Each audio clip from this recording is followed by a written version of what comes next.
Vay Sabri kardeş. Hoş geldin Ekrem abi. Buyur abi, buyur. Hayırlı uğurlu olsun. Sağ ol Ekrem abi.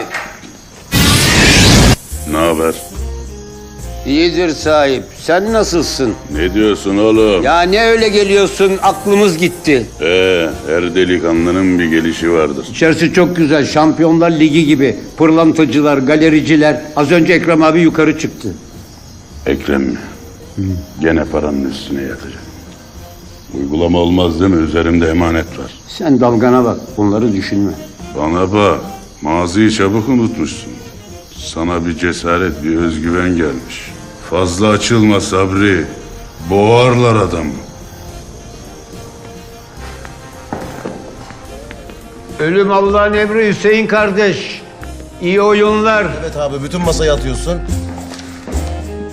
Hep beyler alışverişler. Ulan harbiden İbne'nin bel kemiğinden yapılmış bu zar ha. Gene hep yek geldi. İki zarda 80'lik oldu da amına. Küfür yok beyler küfür yok.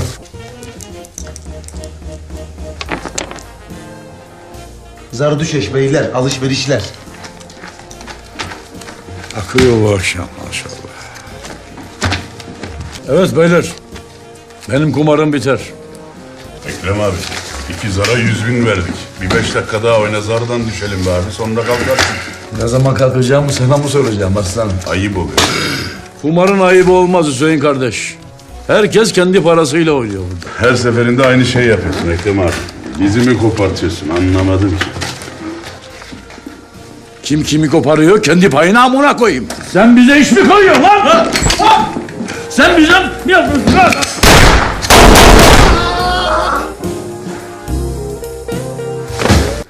Abi ne oldu burada ya? Hüseyin denilen adam Ekrem'i vurdu. Öldü mü?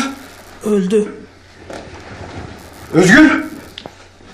O bayıldı galiba.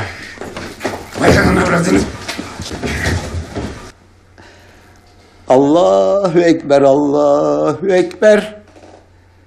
Allahu Ekber, Allahu Ekber. Eşhedü en la Bir duşa sokalım abi. ilahe Sakin ol. illallah. Gel sakin. Bir duşa sokalım. Kendine gel. Allahu Ekber, Allahu Ekber.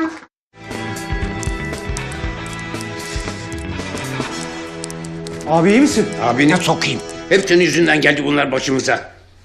Abi ben nereden bileyim heriflerin birbirini vuracağını? Ulan senin kadar insanı yoran adam görmedim ha. Sırası mıydı lan kumarın?